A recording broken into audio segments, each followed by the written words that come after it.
Welcome to Mornings with Megan. I'm here to give you the information, tools, and resources you need to make the best decisions for your body and your perimenopause. Okay, I have some breaking news for you today. Women can have babies and be in perimenopause at the same time. I know, I just blew your mind. And honestly, I think I blew the mind of every doctor and fertility specialist on earth, too.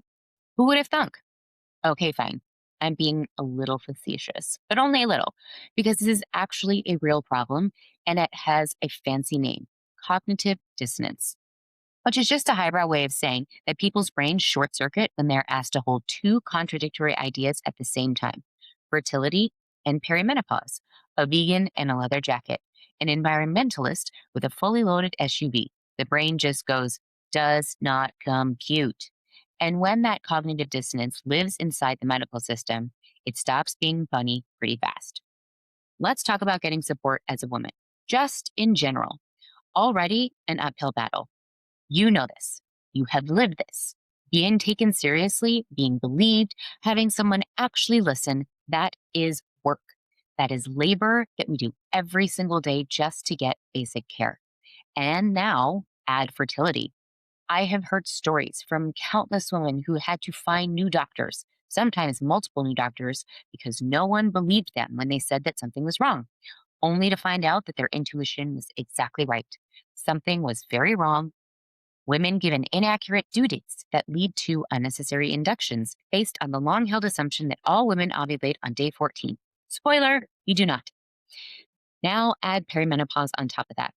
That constellation of needs: fertility, perimenopause, and just being woman in a medical system that wasn't built for you. Getting support for all of that at the same time is exhausting in a way that is hard to put into words. It took me a full year to find an OB or a GYN or a reproductive endocrinologist who was willing to help me. A full year in New York City. Every other doctor I saw said they couldn't help me. They did fertility, or they did pregnancy, or they did perimenopause. No one did the crossover. And I just kept thinking, how is this possible? How is this not a thing? When I finally found her, I had to wait a month to get in. And when I walked into that appointment, I was prepared. I had mapped out all of my symptoms in clinical language. I had a stack of studies. I was ready to make my case to prove that what I was experiencing was real, because that is what we learn to do. We learn to come in armed. She asked me to tell her what my experience was. So I did. And I was on the verge of tears, about to pull out my stack of studies, when she looked me in the eyes and said, "I believe you." I don't have words for what that moment felt like. It was one of the most pivotal moments of our entire fertility journey. She believed me. She didn't need my data. She took my word for it and said, "I will help you." Now, here's where it got interesting. She believed me. She wrote the prescription. And then she said, "Too much estrogen can push ovulation." Incredibly helpful. And also entirely out of strategic guidance I received. And she was honest with me. She had never prescribed estrogen this way before. She was willing to try. She was open about where her knowledge ended. And she made clear that if something wasn't working, I could come back. I genuinely appreciated that. It was a we can figure this out together energy, and I was really here for it. But figuring it out, that was larger than me. I ended up in bodybuilder hormones. I ended up reading research on ovarian insufficiency. I was piecing together information from communities that had nothing to do with me specifically, but were the closest thing I could find to people who had worked through similar hormonal territory with no roadmap. And I am genuinely glad I went on that journey. I learned things I never would have learned otherwise. But I shouldn't have had to. That's the point. That is not a personal failing. That is a systems failure. So why is there such a big gap? Why in New York City could I not find a single doctor who did the crossover? I have been thinking about this for months, and I have a theory. But first, let me give you some context on the landscape that we are actually living in, because this is not a niche situation. Over the past 20 years, births in women over 40 have increased 193%. Let that sink in. Birth rates in the US are declining across every age group except women over 40. We are the only group trending up.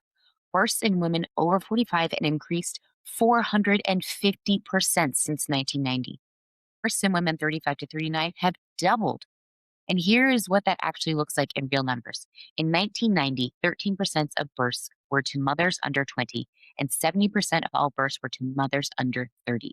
Mothers between 35 and 40 accounted for only 9% of births, and mothers over 40 were barely a rounded error. Fast forward to 2023. To mothers under 20 have dropped to 4%. Births to mothers under 30 have dropped from 70% to 49%, and births to mothers over 35 have jumped to 21%, with mothers over 40 now accounting for 4% of all births. That is 147,000 babies that were born to women over 40 in a single year, 2023. This is not a blip. This is not going away. And as reproductive technology gets better, it is only going to continue. So here's my theory on why this support isn't there. I think our culture sidelines women after our fertile years in ways that are so normalized we barely notice them. The way we are portrayed in media, the expectations that shift, the subtle and not so subtle message that a certain kind of woman walks through the door of a fertility clinic and she's young and she's not in perimenopause, even though we know that women can start entering perimenopause in their late 30s, even though this overlap happens every single day. We have been taught to downplay what is happening in our bodies, to suck it up, to not bother anyone with it because no one will believe us anyway. And so we do. And the system has never had to reckon with what it is missing. And here's the thing. I'm not telling you this story from the other side. I'm in the middle of it right now. I'm currently going to start an IVF cycle. The incredible doctor who believed me, who was willing to figure this out with me, is no longer in my insurance network. So I'm starting over. And because these cycles take time, a lot of time, my estrogen prescription ran out. So I went to the current reproductive endocrinologist who's managing my current IVF to get a refill. She said that she wasn't comfortable prescribing it, that it was out of her expertise, and she recommended that I go back to my GYN. I want you to think about that for a second. Reproductive endocrinologists complete 3 additional years of fellowship training beyond an OB or a GYN. 3 years studying exclusively hormones, fertility, and reproductive physiology. And my reproductive endocrinologist, with all of that training, felt that hormone therapy for a perimenopausal woman was above her pay grade and sent me back to a doctor with less hormone training than she has. I'm not blaming her. She should never, ever write a prescription that she doesn't feel comfortable writing. And I mean that sincerely. But if a doctor with 3 years of specialized hormone training doesn't feel equipped to help me, then who does? That is the question I keep coming back to. And I don't have a clear answer. I just know that I am still figuring it out myself. If you are out there listening and you have had to fight to be heard, I see you. If you have had to come into an appointment armed with studies and data just to be taken seriously, I see you. If you have had to become your own researcher, your own advocate, your own citizen scientist because the system didn't have anything for you, I see you. It is exhausting. It is frustrating, and it can feel incredibly isolating. But you're not alone. There are so many of us navigating this quietly without enough support, doing the work because we have to. And someday, I hope our daughters don't have to do this. I hope the system catches up. I hope that being born with a female body stops becoming a pre-existing condition that requires this much extra labor just to get basic care. Until then, we do it together. I am in it with you, and I am sending you the biggest hug.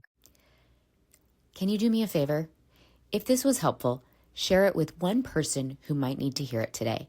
Our bodies didn't come with a user manual, and this perimenopause thing can feel confusing and lonely. But you're not alone, you're not crazy, and you're definitely not broken. And maybe someone in your life needs that reminder too. Let's spread the word and be kind to each other and ourselves. Now the legal bit. I'm a nutritionist, but I'm not your nutritionist. This podcast is for information and education only. No client relationship was formed. Always seek medical advice when necessary. I'll see you next Wednesday morning.